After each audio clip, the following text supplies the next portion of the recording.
Hello and welcome. I hope your day is going well and that you're excited to learn some math. We will be trying to solve quadratic equations using factoring. And of course, we'll need to know what a quadratic equation is, what it means to solve them and what a solution is, and what it means to factor them. So let's start by making sure we understand what a quadratic equation is. A quadratic equation is anything that can be put into the form ax squared plus bx plus c equals 0. It doesn't have to start looking like this, but we'll see an x squared somewhere in the problem, and we can rearrange it to get it into this form. The solutions are what values of x that will make this true, that when we plug those values in for x, it will actually make this equal to 0. Those are the solutions.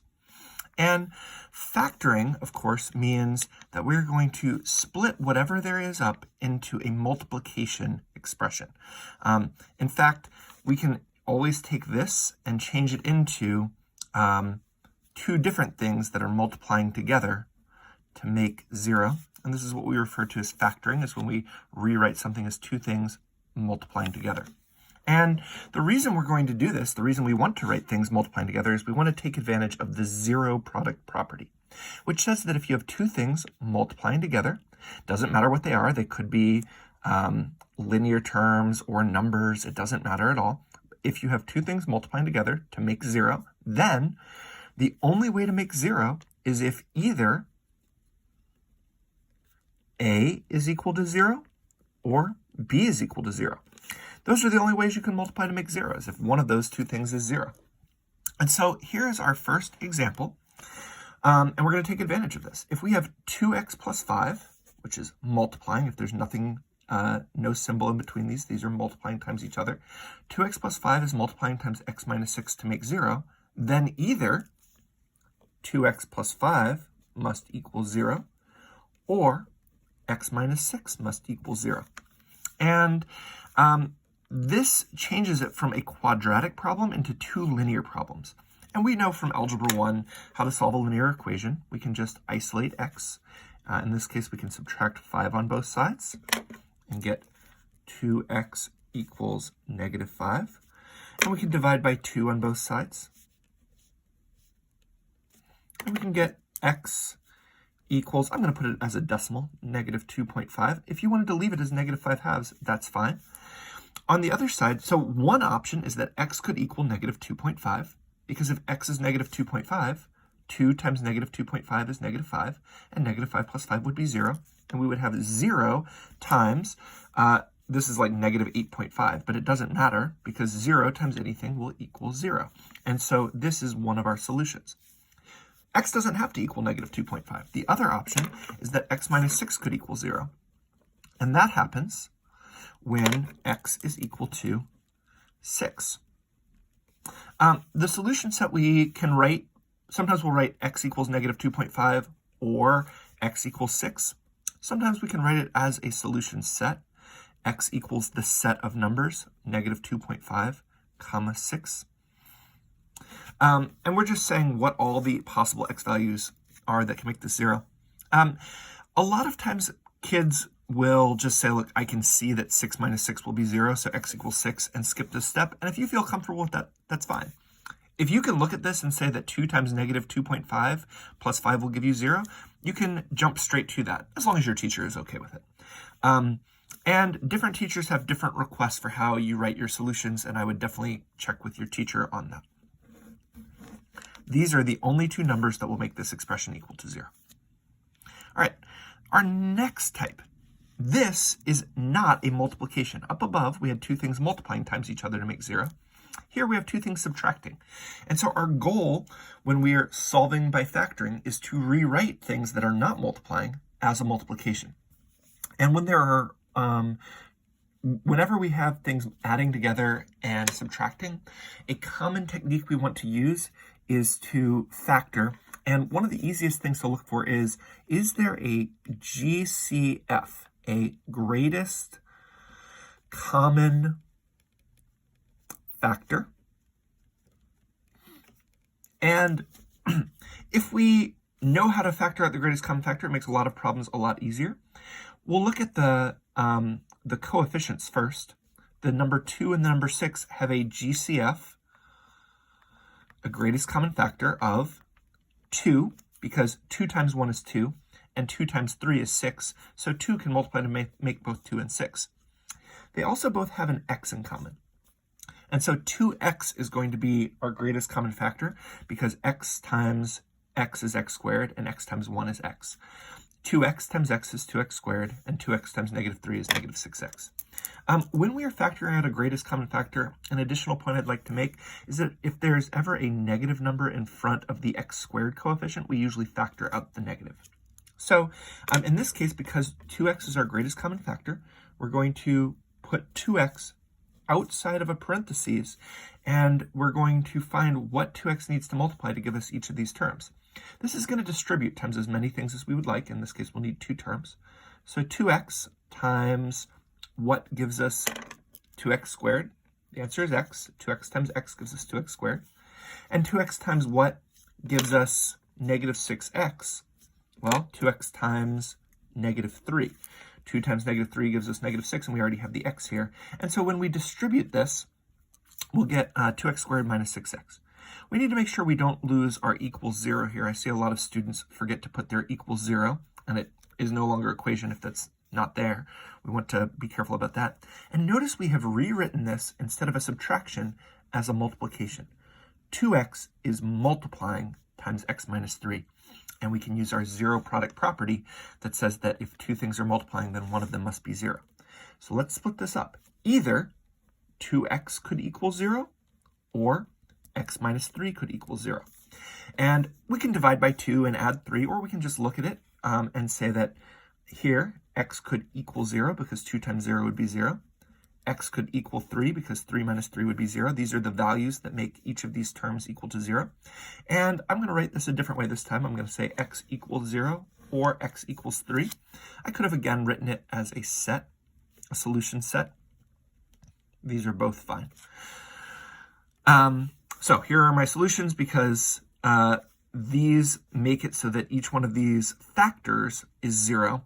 And if I plug it back into the original, I can check to see that 2 times 0 squared minus 6 times 0 is 0. 2 times 3 squared is 12. 2 times 3 squared is 18. 6 times 3 is 18. And 18 minus 18 is 0. So if I put this back into the original equation, I can check my answers. All right, our next example has 3 terms. This is called a trinomial, when there are 3 terms. And when there are 3 terms, the first thing we'll look for is a greatest common factor. But they don't have a coefficient that multiplies together, nor do they all have a common variable. And so these do not have a greatest common factor other than 1. And so we'll need to do something. In this case, the coefficient in front of x squared, we often call it a, is 1. And when a is 1, there is a trick we can use, a shortcut, if you will, where we know that there's a way to multiply binomials.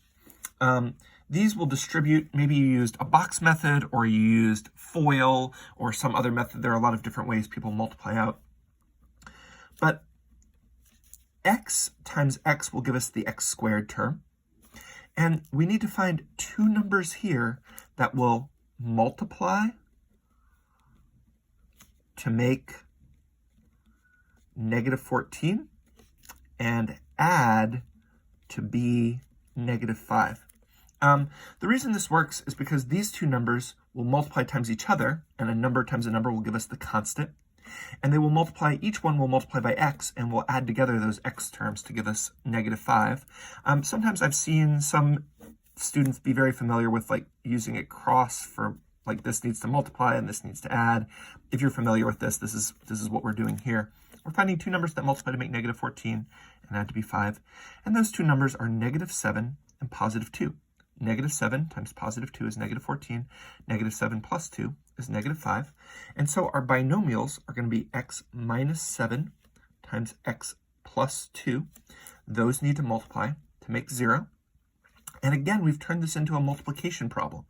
So if x minus 7 times x plus 2 equals 0, then either x minus 7 needs to equal 0, or x plus 2 equals 0. And I'm not going to split this up into 2 equations this time. I'm going to do what a lot of students prefer to do, which is just to think to themselves, what number will make each of these equal to 0? And we can see that x can equal 7, because 7 minus 7 is 0. or x can equal -2 because -2 plus 2 is 0.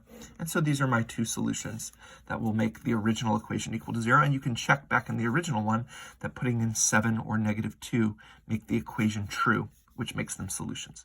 All right, let's look at our next example. And in this example, we don't have it equal to 0. And to take advantage of the zero product property, which is what we need to be able to solve using factoring, we need to make the equation equal to 0. And when we're making an equation equal to 0, we want the x squared to have a positive coefficient.